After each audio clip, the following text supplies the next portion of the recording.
Ce matin, j'aimerais qu'on puisse aborder ce thème que Dieu a déposé sur mon cœur, la louange, clé de la victoire. Ok, bon, on va peut-être changer de thème, du coup, on va parler des pâquerettes au printemps. La louange, clé de la victoire. C'est ce matin un temps de réflexion qui fait suite un petit peu à ce que nous avons pu aborder la semaine dernière. Parce que semaine dernière, nous avons abordé ce thème, vous savez, les différents déserts que nous pouvons traverser tout au long de notre vie de foi, différents aspects du désert, les difficultés du désert, de la solitude, le désert engendre la soif, le désert engendre parfois la dépression, pas la dépressurisation, c'est pas la même chose. D'accord, mais des fois, ça va nous emmener, mais vraiment en dépression. Des temps, hommes et femmes peuvent rencontrer des temps de difficulté. Et c'est juste, quelque part, anormal de dire qu'un croyant ne peut pas être touché par la dépression. C'est très grave même de dire cela. Par contre, autant c'est grave de dire cela, autant c'est grave de ne pas dire à la personne « T'inquiète pas, Dieu a une solution ». Merci. Alléluia. Non, on s'était mis d'accord au début. La vie du croyant, vous allez être d'accord avec moi, elle va être faite de temps forts, de temps faibles, de temps où vous êtes en haut, de temps où vous êtes en bas, des temps où vous êtes vainqueur, des temps où vous êtes pas vainqueur, des temps où vous avez l'impression d'être jamais vainqueur. Ça arrive aussi. Elle est faite de temps d'inégalité. Des temps où tu vas jeûner, il va se passer des choses extraordinaires. Des temps où tu vas jeûner, il ne va rien se passer. Des temps où tu vas juste prier simplement, la gloire de Dieu va se manifester. Des temps où tu vas implorer la grâce de Dieu et il ne se passe rien. Du moins, à tes yeux. Parce que j'aimerais te dire, et tu vas dire ça à ton voisin, il se passe toujours quelque chose quand tu loues Dieu.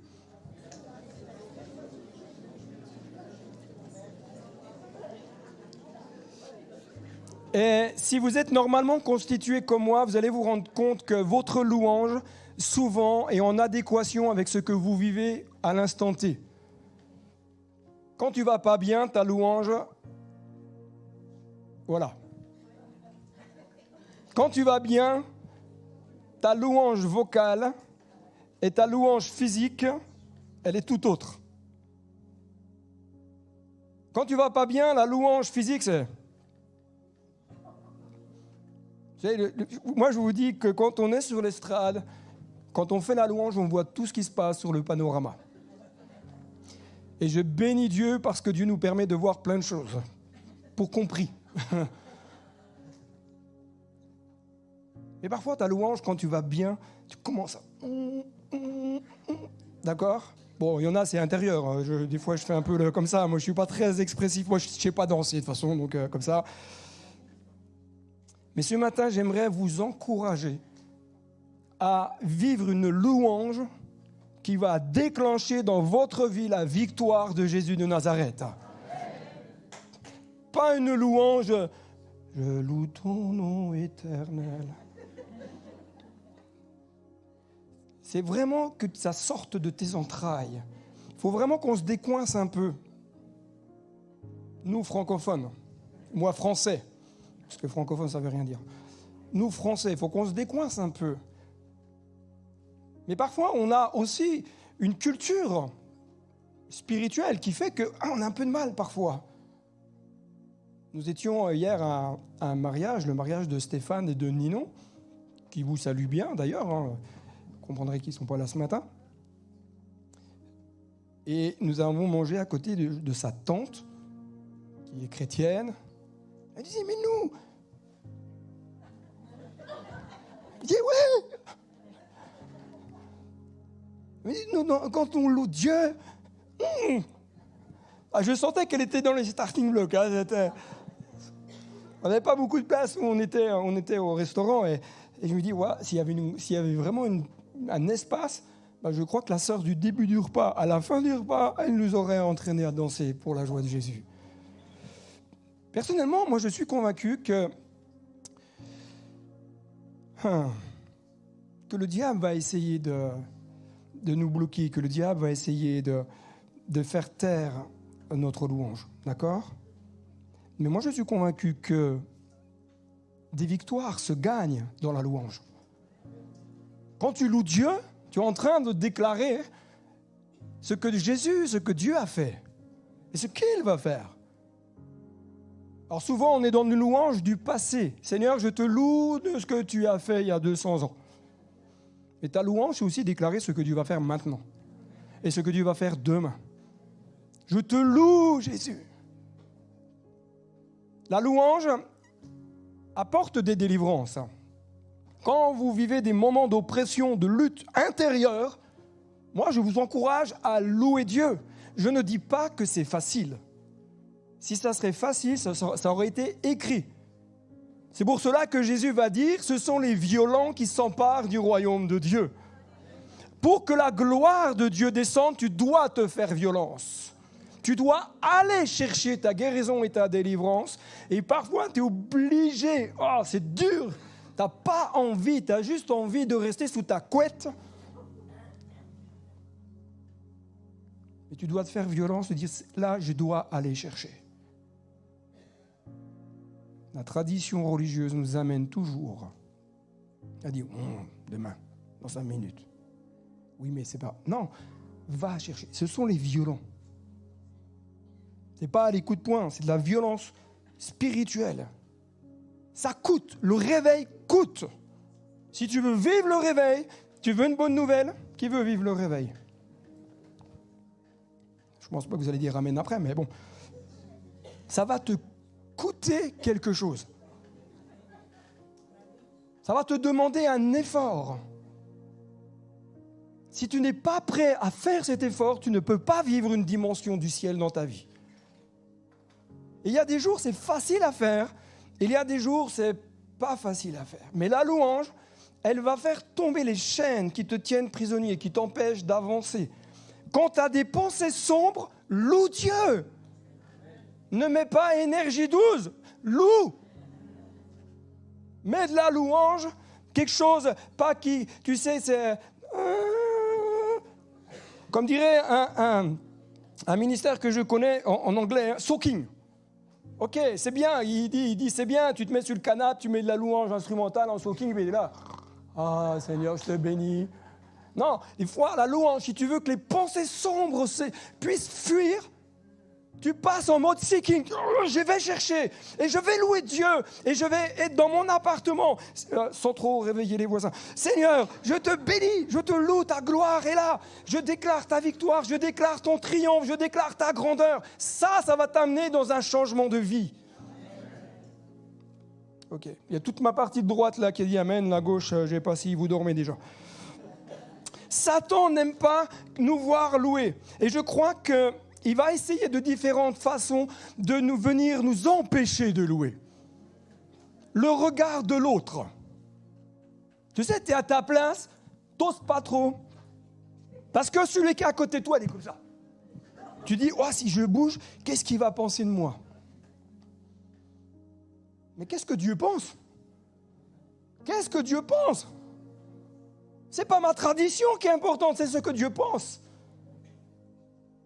N'empêche pas le regard de l'autre de venir freiner ta louange pour Dieu. Il va engendrer des pensées culpabilisantes. Tu ne peux pas louer, regarde ce que tu as fait cette semaine. Il va faire. Comment tu peux louer? Tu as vu la manière dont tu as parlé à la mamie qui est encore là-bas ce matin? C'est toujours la même. Et là, tu rentres dans la maison de Dieu, tu sens que tu as des pensées qui te culpabilisent, qui arrivent. Et d'un seul coup, tu n'arrives plus à louer. Alors que c'est le contraire qui devrait se passer. Je te loue, Seigneur. Oh, Satan, tu te tais maintenant. J'ordonne et je te muselle. Il va empêcher ta louange en te montant sur ton identité. T'es sûr que tu es sauvé? T'es sûr que tu es vraiment enfant de Dieu? Ah, mais regarde, tu as pris un élan, puis regarde maintenant où t'en es. Tu es vraiment sûr que tu as une place dans le royaume de Dieu? Tu es vraiment sûr que tu es digne d'être là, au milieu des très très saints? Tourne-toi avec ton voisin et dire, est-ce que toi, tu es très très saint? Pour savoir si tu es...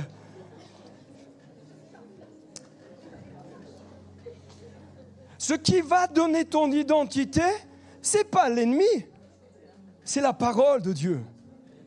Et il est important que tu puisses découvrir dans les Saintes Écritures quelle est ton identité. Parce que quand tu sais qui tu es, tu dis à l'ennemi, hé, toi maintenant tu te tais. Ça, ce sont des pensées de mensonges.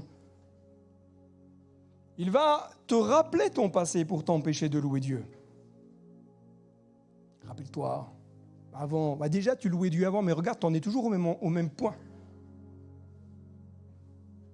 Mais là tu lui dis, oui, mais avant je ne savais pas, maintenant je sais qui je suis. Je sais que je sais. Et un des derniers points qui est très pernicieux pour faire taire ta louange, c'est qu'il va te faire croire à des mensonges. Et dans la stratégie spirituelle, c'est même très fin, c'est qu'il va arriver à te faire croire à des choses en te faisant croire que c'est toi qui penses comme ça. Au bout du compte, tu penses que c'est toi. Alors qu'il insuffle toutes sortes de pensées et de raisonnements. Pour cela que Paul parle du renouvellement de l'intelligence, pour bien comprendre ce qui vient du cœur de Dieu, ce qui ne vient pas du cœur de Dieu, et de bien comprendre le sens des Écritures. Et pourquoi Paul va dire d'amener toutes nos pensées captives à l'obéissance de Christ? C'est que nos pensées sont souvent en contradiction avec les Écritures. Je ne dis pas tout le temps, heureusement. Mais bien souvent, elles sont en contradiction. Il y a une opposition en nous. Et l'ennemi s'engouffre dans ces choses-là. Le psalmiste va dire ceci au chef des chœurs, au chef de chœur, du serviteur de l'Éternel de David. Il adressa les paroles de ce chant à l'Éternel après qu'il l'eut délivré de tous ses ennemis et de Saül. Il dit, « Je t'aime, Éternel, ma force, Éternel, mon rocher, ma forteresse, mon libérateur, mon Dieu, mon rocher où je trouve un abri, mon bouclier, la force qui me sauve pour mon rempart. Loué soit l'Éternel. Je crie à lui et je suis délivré de mes ennemis. Les liens de la mort m'avaient enserré et les torrents dévastateurs m'avaient épouvanté. Les liens du séjour des morts m'avaient entouré. Les pièges de la mort m'avaient surpris dans ma détresse. J'ai fait appel à l'Éternel. J'ai crié à mon Dieu. De son palais, il a entendu ma voix. Mon cri est parvenu à ses oreilles. Dans ce psaume, David va dire « Je t'aime, Éternel ». Est-ce que vous allez dire ce matin « Je t'aime, Éternel ». Allez-y voir ou que je vois si je... La louange, ce n'est pas un apitoiement sur soi, c'est ni énumérer les 250 000 sujets de prière qu'on a. La célébration, c'est dire à Dieu « Je t'aime ». À Jésus, je t'aime. Au Saint-Esprit, je t'aime. Et je suis là pour bénir ton nom et te rendre toute la gloire, l'honneur et l'adoration. Ok, d'accord. C'est une déclaration, la louange n'est pas pour nous. La louange, c'est dire à Dieu tout notre amour. La louange, c'est lui dire toute notre reconnaissance, toute notre gratitude. La louange, c'est tu mets ton cœur à nu devant Dieu, mais vraiment. Quand est-ce que... Je suis en train de me dire, je le dis pas, mais je vais quand même le dire. Quand est-ce la dernière fois que tu as dit à Dieu, « Papa, je t'aime » ? Amen. Je dis bien, « Papa, je t'aime », pas « Oh Dieu, je t'aime ». Qui arrive à dire « Papa, je t'aime ». Si tu n'y arrives pas, t'inquiète pas, tout à l'heure tu vas pouvoir le faire.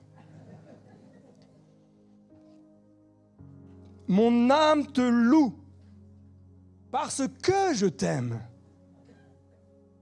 Mon âme te loue parce que tu es tellement précieux pour moi. Change de paradigme. Arrête de regarder tes problèmes et commence à louer Dieu. Tu remarqueras que le diable, qu'est-ce qu'il fait ? Il t'amène à mettre focus sur tes problèmes, sur ta difficulté, sur ta souffrance. Je ne minimise pas toutes ces choses-là. Comprenez-moi bien. Et je sais que c'est parfois compliqué de vraiment louer Dieu quand tout va de travers, quand on est en souffrance, quand on est en galère. Mais à un moment donné, il y a un positionnement spirituel à avoir. Se dire, mon focus, il doit être sur Dieu. Et je vais continuer à bénir Dieu, quoi qu'il en arrive et quoi qu'il en coûte. Nous ne sommes pas toujours dans les meilleures dispositions, n'est-ce pas ? La veille, tu vas bien, le lendemain, tu vas moins bien. Qu'est-ce qui s'est passé de la nuit du 3 au 4 ?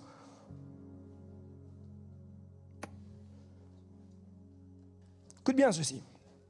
La louange nous repositionne. La louange, pas les choses de ce monde. Les musiques de ce monde ne nous repositionnent pas spirituellement. Si tu te nourris des choses de ce monde, ne te plains pas que ça ne va pas bien. Parce que le monde ne peut pas te repositionner pour Dieu spirituellement. Si tu veux vivre un repositionnement spirituel, commence à écouter des choses qui vont faire du bien à ton âme. Je ne dis pas que toutes les musiques du monde sont mauvaises. Comprenez-moi bien, ne me faites pas dire ce que je ne dis pas. Ne dites pas qu'il y a la musique du monde et la musique chrétienne, c'est faux. C'est Dieu qui a créé la musique. Mais nous en faisons ce que nous voulons. Et le diable utilise cela pour sa propre gloire.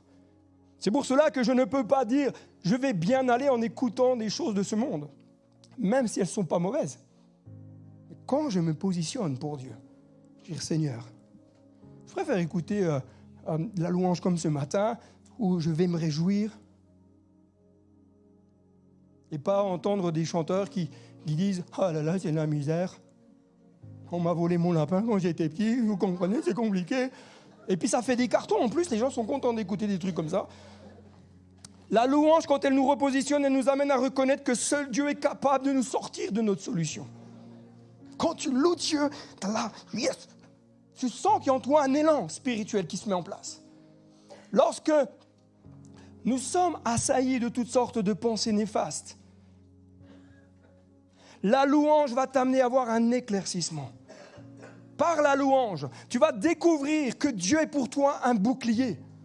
Pas avec les choses de ce monde. Mais la louange, elle t'amène à voir qui est Dieu vraiment. Parce que quand tu vois que Dieu est un bouclier, tu as un appui fort. Tu sais que même si c'est la galère, même si tu as les pires nouvelles, tu as un Dieu qui ne faillit jamais, qui ne ment pas. Ce qu'il a dit, il le fait. Sa parole est oui et...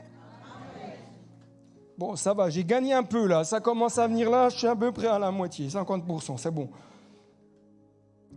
Quand tu te repositionnes pour Dieu, tu loues parce que tu sais que tu es dans un abri. Et que face aux flèches que l'ennemi essaye de t'envoyer, tu dis, Seigneur, je suis derrière toi parce que tu as dit dans ta parole que tu es mon bouclier.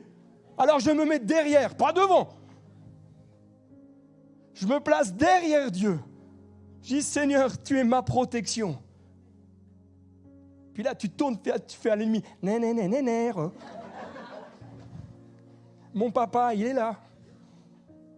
Mon Dieu est positionné devant, pas derrière. Quoique la Bible dit qu'il est devant et derrière en même temps. La louange va t'amener à découvrir en Dieu cette force qui sauve de ta misère, qui sauve de ta souffrance. La louange t'amène à découvrir en Dieu un rempart, une protection. Le psalmiste va dire, loué soit l'Éternel. Tu sais, un peu en mode, loué soit l'Éternel. Et je suis délivré de mes ennemis. Non, David, il avait en face de lui des armées, le roi Saül. Il dit, loué soit l'Éternel, je suis délivré de mes ennemis. Mais nous, loué soit l'Éternel. Éventuellement, les ennemis vont peut-être partir. Loue Dieu au sein du danger. Loue Dieu, proclame avec foi quoi? Le triomphe de Jésus. Combat à partir du triomphe de Jésus. Ne combats pas à partir de tes raisonnements. Positionne-toi au triomphe de Christ. Dis, Seigneur, je te loue. Oh, je loue Dieu. Et mes ennemis s'enfuient. Nous, on n'est pas en face des ennemis militaires, etc. Dans d'autres pays ici, mais nous, en France, pour l'instant, on a cette grâce. Mais dans tous les pays du monde, on a le même ennemi, il est spirituel. Et là, tu déclares, je te loue, Éternel. Les démons s'enfuient. Oh là là. J'ai tout perdu du milieu, là. À gauche et à ma droite. Oh, Jésus, ta grâce. Écoute bien ceci. Ta victoire commence là où Jésus a triomphé. Et t'emmène pleinement dans son tri. Ok, on va leur refaire. Non, mais je comprends. Il y a beaucoup de textes et tout. Et en plus, c'est écrit en gras et tout. Ta victoire commence là où quoi? Et t'emmène où? Alors dis à ta situation, maintenant, je rentre dans le triomphe de Jésus. Bon, c'est encore plus disparate que tout à l'heure, là. Le psaume que nous avons lu ensemble nous parle des liens de la mort. Écoutez bien là, parce que là, spirituellement, ça va donner. Là, ça va envoyer du lourd. Je ne sais pas si tu vas être prêt à entendre tout ça, mais on va y aller quand même. Il nous parle des liens de la mort. D'accord? Dans l'hébreu, ce sont des cordages. Ce sont des portions, des douleurs, des souffrances, des pièges, des filets. Et il y a un texte qui nous parle du filet de l'oiseleur. L'ennemi envoie des filets sur ta vie pour te bloquer. Les liens de la mort. C'est très spirituel, hein? Ce n'est pas les liens de la mort, on pense nous tout de suite à la mort physique, etc. Là, on parle de liens spirituels. Les liens de la mort, ce qui vient te piéger, comme le filet de l'oiseleur. La mort nous parle de ce qui vient nous atteindre, où? Dans notre âme et dans notre corps. Parce que si tu es né de nouveau, tu ne peux pas te piéger dans ton esprit puisqu'il y a le Saint-Esprit. Si tu n'as pas le Saint-Esprit, tu es en danger. C'est pour cela qu'il est important que tu donnes ta vie à Jésus. Mais vraiment. Ensuite, il nous parle de la mort. Dans le grec. Dans l'hébreu, c'est mavet. Il nous parle de maladie, d'infection. Choses qui vont venir nous infecter, qui vont nous empêcher d'être libres. Et toutes ces choses-là, les liens de la mort, c'est bizarre parce que c'est quand j'ai levé la jambe, ça a fait coulouc. Des fois, il y a des trucs bizarres qui se passent comme ça. Vous avez vu le timing? Ces liens vont engendrer quoi? Tout d'abord, ils vont venir engendrer dans ton cœur la peur. J'ai déjà dit, ce n'est pas la peur du vide. C'est une peur paralysante, spirituelle. Et ça, ce n'est pas Dieu. Ils vont venir engendrer en toi quoi? La colère. Tu es en colère contre ceux qui t'ont fait du mal. On pardonne, mais on est en colère. Donc c'est que le pardon, on est en chemin. Mais la colère, elle te piège. Tu peux être en colère contre toi-même. Hein? Tu peux même être en colère contre Dieu. Mais la colère va te piéger. Il faut que tu te débarrasses de ça. Le non-pardon. Vous savez, on connaît tous ce principe. Je pardonne, mais j'oublie pas.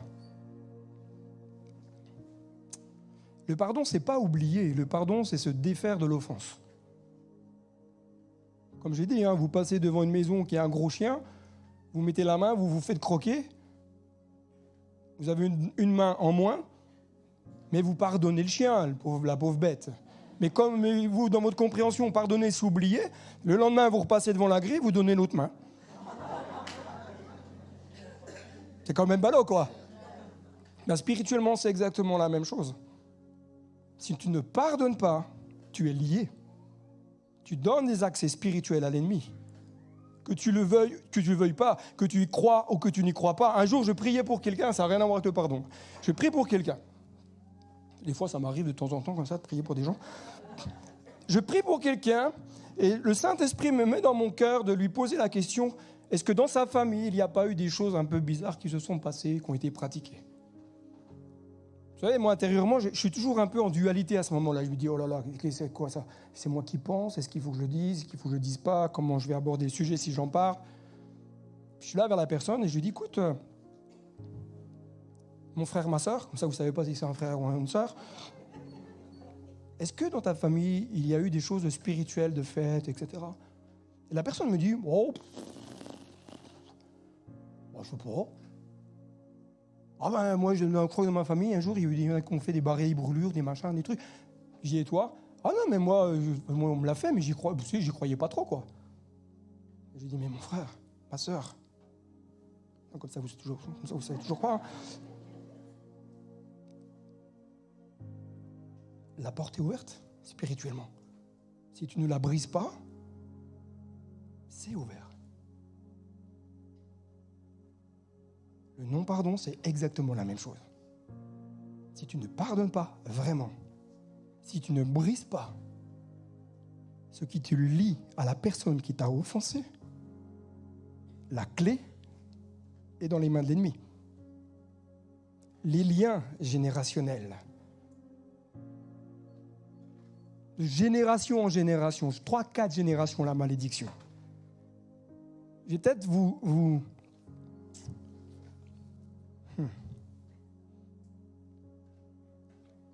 Le monde spirituel se moque royalement de savoir qui va être affecté. Vos ancêtres ont peut-être pratiqué de la sorcellerie. Ce qu'ils ont fait ont ouvert un portail spirituel et sont venus atteindre les générations qui ont suivi. Mais pas forcément d'une manière égale.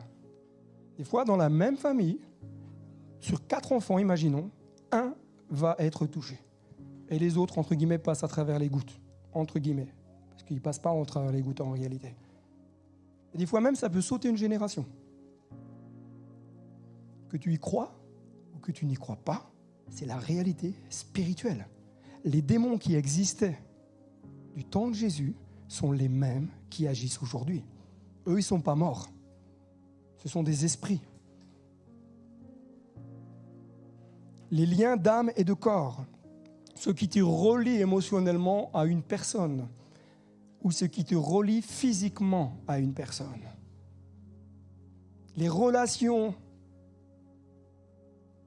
sexuelles avant mariage, ce sont des liens d'âme et de corps.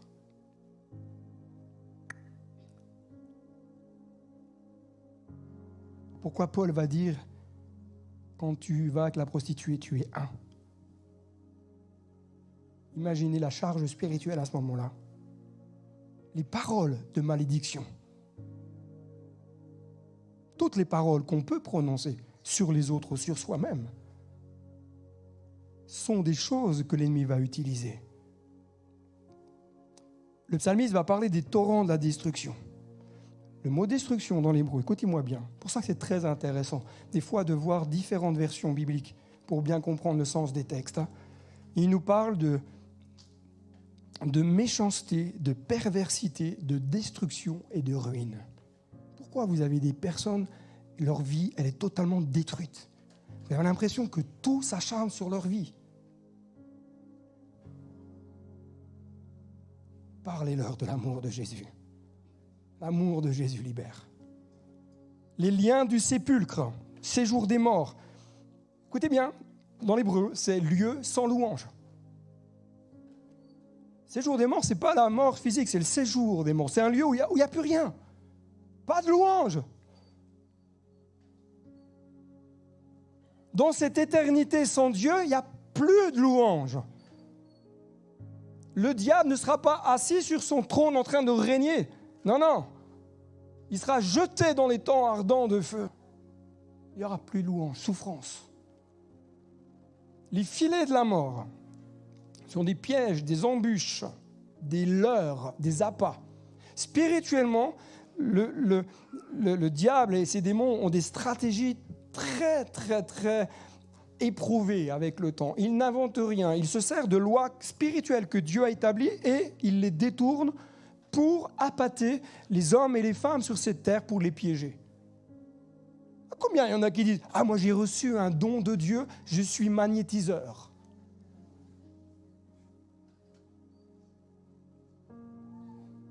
Oui, mais je fais une formule de prière. Hein. Il y a Saint Jésus, Saint Joseph, Saint Pierre, Saint Gilbert, tout ce que vous voulez dedans. Oui, non, il y a eu un appât et ils se sont fait piéger. Et ils piègent les autres. Mais je veux bénir l'Éternel en tout temps. Et sa louange sera sur ma bouche. Bénir Dieu, ce ne sont pas juste de belles paroles. Hein. C'est avant tout l'attitude de ton cœur. J'ai été dans un endroit, il y avait un temps de prière, et là, pendant le temps de prière, j'ai vu des personnes, les yeux grands ouverts comme ça. J'avais envie de dire à la personne, j'ai dit, ça va, le voisin se porte bien ? C'est ton attitude de cœur. Tu sais peut-être pas bien louer, tu sais peut-être pas bien adorer, on est deux. Moi, je l'ai toujours dit, quand je loue, quand je prie, c'est un peu à l'envers. Mais c'est mon attitude de cœur. Quand je loue Dieu, je ne regarde pas ce que font les autres. Quand je loue Dieu, je loue Dieu. Si tu vois qu'il y a un musicien qui se trifouille les doigts dans le nez, c'est que tu n'es pas en train de chercher le cœur de Dieu, là. Non, ça n'arrive pas, c'est juste une image. Hein. Non, ça ne s'est jamais arrivé, en tout cas de moi, à ma connaissance. Mais le psalmiste va dire, sa louange est toujours sur ma bouche. Et le mot louange, en hébreu, c'est tiala, qui dit c'est gloire. C'est-à-dire que la gloire de Dieu sera toujours sur ma bouche. Les cantiques, ou les chants, comme vous voulez, les sujets de louange, l'honneur, ce qui est glorieux, les actions de grâce, l'action de louange en général, d'une manière privée ou en public, sera toujours sur ma bouche. Est-ce que ce matin, tu es prêt à reprendre avec nous un temps de louange ? Je vais demander à l'équipe de venir parce que ce matin, vraiment, Dieu a mis sur mon cœur, de ne pas prêcher longtemps. Notez-le dans votre agenda, ça va être rare. Mais ça arrive de temps en temps. Et j'aimerais, pendant que l'équipe de louange, je vais juste passer le texte parce qu'il est un peu long, mais je vais juste reprendre quelques versets. Le psaume 91 est un psaume que Christiane Magnona lit très régulièrement. À chaque fois que j'allais voir la sœur, elle me disait, qu'est-ce qu'on lit ? Ah, le psaume 91, ok. Donc après, j'avais anticipé les trucs. Je disais, et si on lisait le psaume 91 ? Le psaume 91 dit ceci, c'est juste extraordinaire. Je dis à l'Éternel, mon refuge et ma forteresse, mon Dieu en qui je me confie, car c'est lui qui te délivre du filet de l'oiseleur. Ce matin, la louange va t'amener à vivre des moments de libération et de guérison. Il te couvre de ses plumes. Tu ne craindras ni la terreur, ni les flèches, ni la peste, ni la contagion. Que 1000 tombent à tes côtés. Vas-y, come on. Que 1000 tombent à tes côtés. Dis à ton voisin, t'en as 10 000 à ta droite qui vont tomber ce matin. Oh mon frère, ma soeur, viens avec nous ce matin te reposer à l'ombre du Tout-Puissant. Viens ce matin te confier en Dieu. Je voudrais vraiment ce matin que nous puissions élever le nom de Jésus ensemble et louer Dieu comme jamais. Louer Dieu jusqu'à ce que le feu descende, que la gloire descende. Il va venir t'entourer de ses plumes et de sa grâce. La louange va te conduire dans le plus divin. Arrête de te regarder comme ça. Loue. Ne me regarde pas, loue. Ne regarde pas l'équipe de louange, loue. C'est quoi qui est important ce matin? C'est que Dieu soit, que Jésus soit. Alors lève-toi si tu veux louer Dieu avec nous. Je vais laisser l'équipe de louange conduire le temps. Et moi je vais prier. Pendant ce temps-là, réclamer que la gloire de Dieu descende. Tu peux poser ta main sur ton voisin, dire Seigneur, ce matin que ta gloire vienne toucher mon frère, ma sœur.